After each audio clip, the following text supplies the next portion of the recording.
Hari ini saya bersama seorang pengacara muda, Bung Zetriansah, yang kami dapat informasi beliau ini mendapat kuasa dari beberapa cabur terkait dengan adanya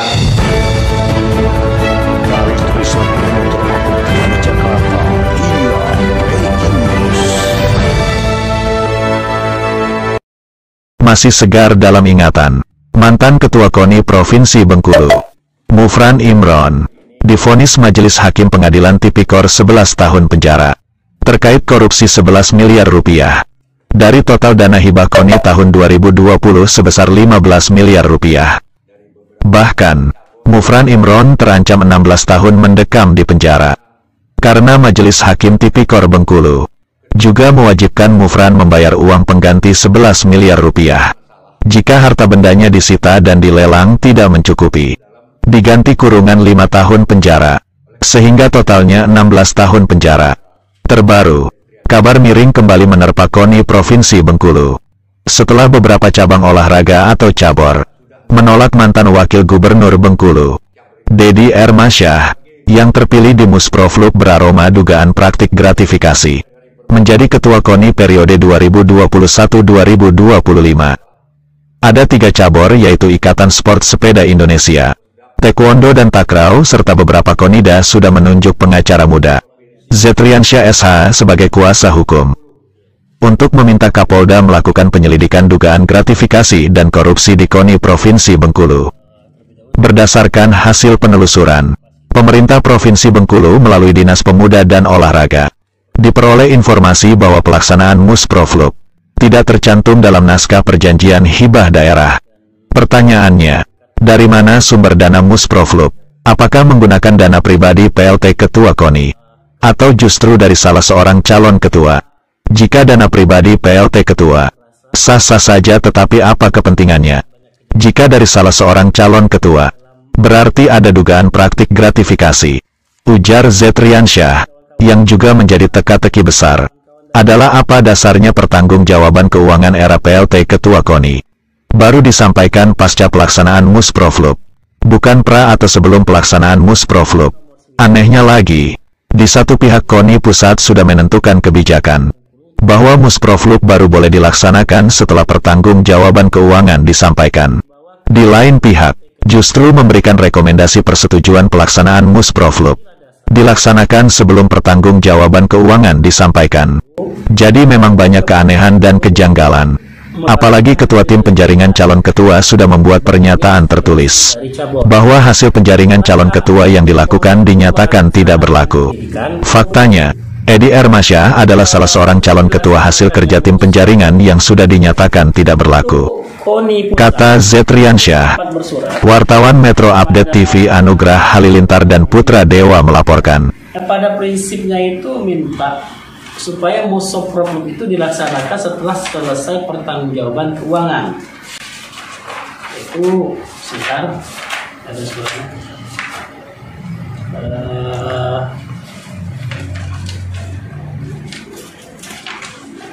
Dia minta dilaksanakan Musprofluk itu setelah dilakukan pertanggungjawaban keuangan oleh PLT Ketua. Iya, tahap 1 dan 2 KONI Provinsi, masa bakti 2012-2021. Itu syarat untuk melaksanakan Musprofluk KONI. Cuman sehingga kemudian KONI juga yang aneh lagi itu pada 29 Desember 2021 memberikan rekomendasi pelaksanaan Musprofluk KONI itu pada tanggal 30 Desember. Itu dari KONI Pusat? Dari KONI Pusat. Sementara dia belum pernah mencabut syarat untuk melaksanakan itu. Syaratnya itu yaitu pertanggungjawaban itu. Itu sebagaimana surat 1467 ORG garing 12 Romawi garing 2021 penundaan. Jadi aneh begitu. Tiba-tiba pertanggungjawaban tidak dibuat, malah belum selesai. Belum selesai, tapi Musprofluk dilaksanakan. Jadi cabur-cabur ini dari 32 cabur ini pertanyakan ini ada apa cabur ini kan? mungkin kita udah tahu lah ada satu yang tidak beres berarti kan dalam itu. Jadi ini. Jadi saya datang ke Polda menyampaikan aspirasi dari cabur, minta kepada Bapak Kapolda untuk melakukan penyelidikan.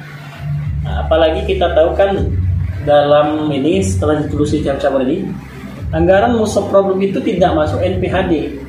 Perjanjian ibadah daerah tidak ada. Perjanjian ibadah daerah itu. Iya, tidak ada. Jadi kita pertanyakan ini dari mana uang ini, dana ini. Siapa tahu ini kalau memang bagus-bagus ini kan memang uang dari PT kan lebih bagus. Pribadinya maksudnya. Pribadi, kan? Ya. Kalau itu pribadinya kenapa nggak dia aja jadi ketua kira-kira? Nah kalau pribadi dia nggak ada persoalan. Yang ada persoalan kalau uang ini misal dari salah satu pasangan calon, maka ini bisa ke dalam gratifikasi. Salah gratifikasi arahnya. Ya. Cuma kalau uangnya sendiri kita pertanyakan juga. Apa kepentingannya? Kok mau mengeluarkan uang sendiri kan? Banyak itu ya. Cukup banyak lah untuk pelaksanaan itu kan. Kalau kita perkirakan acara-acara seperti itu paling tidak 50 juta lebih. Ya kan? Acara-acara semacam di hotel kan? Itu. Mungkin kalau lebih duit kan bagus juga sebenarnya. Betul.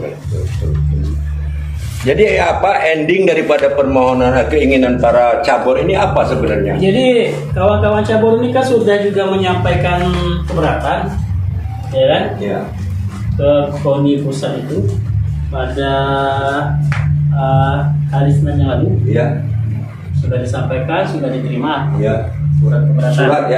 Surat keberatan. Tentang hasil ini. Hasil musaprop ini. Karena musaprop ini dari awal sudah cacat hukum. Begini cacat hukumnya. Pertama itu syarat tadi. Tiba-tiba KONI merekomendasikan. Kemudian itu yang lebih aneh lagi, itu ketua penjaringan dan penyaringan itu sudah menyatakan mundur dan menyatakan produk seleksi mereka itu tidak berlanjut lagi. Yang menyatakan siapa? Rahimandani. Ini dia tanda tangan. Rahimandani dalam kapasitas sebagai ketua penjaringan. Oh, dia sendiri yang menyatakan. Iya, ketua penjaringan. Siap. Suratnya. Jadi produk yang dalam hal ini nih tanda tangan. Rahimandani. Ya kan? Jadi produk pemilihan itu ketua yang dia usulkan itu sudah cacat hukum dari awal. Berarti Rahimandani ini adalah dulu panitia penjaringan, ketua penjaringan. Tapi dia membuat pernyataan bahwa hasil penjaringan dinyatakan tidak berlaku lagi. Dan yang terpilih sekarang adalah orang yang termasuk dalam penjaringan itu. Betul. Maka dari awal sudah cacat hukum. Artinya produk yang diteruskan itu sudah tidak sudah cacat hukum dari awal. Itu. Jadi apalagi dalam proses ini, kalau dalam proses kan, dalam proses juga tidak dilakukan secara voting. Padahal itu ada RT mensyaratkan voting. Ya kan? Jadi sudah cacat hukum. Dalam pelaksanaan lagi tidak dilaksanakan berdasarkan voting. Nah, padahal di dalam anggaran rumah tangga itu pasal 35E itu keputusan itu minimal 50% plus 1. Ini tidak dilakukan. Voting voting. Jadi aneh gitu. Apa enggak begini? Biasanya dalam organisasi itu kan pertama dia dilakukan dengan musyawarah mufakat biasanya. Apabila tidak tercapai baru masuk ke voting. Itu musyawarah mufakatnya jalan nggak waktu itu? Musyawarah mufakat gimana mau jalan? Dari awal kan sudah tidak jalan. Cabur aja ada 3 ini, yang ini calon. Ya kan? Artinya nggak mungkin musyawarah mufakat karena 3 calon di awal. Sedangkan 3 calon ini dengan ketua penjaringan sudah dinyatakan sudah tidak berlaku. Ya kan? Tiba-tiba. Oke. Satu, gimana masuk musyawarah mufakatnya? Harusnya juga mekanisme voting yang dilaksanakan. Ini tidak dilaksanakan. Jadi cabur sudah menyampaikan keberatan ke KONI pusat.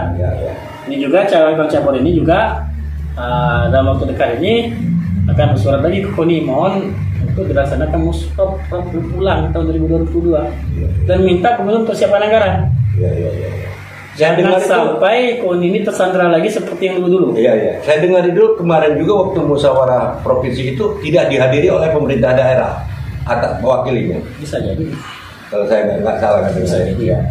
Oke, terima kasih Bung Jetriansah atas penyampaiannya. Semua kita jelas ini dari Mitra TV.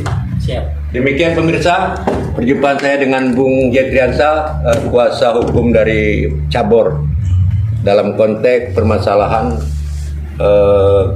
ketidakpuasan beberapa cabur tentang pelaksanaan musyawarah provinsi luar biasa dan adanya pertanggungjawaban keuangan dari PLT ketua sebelumnya. Demikian, terima kasih.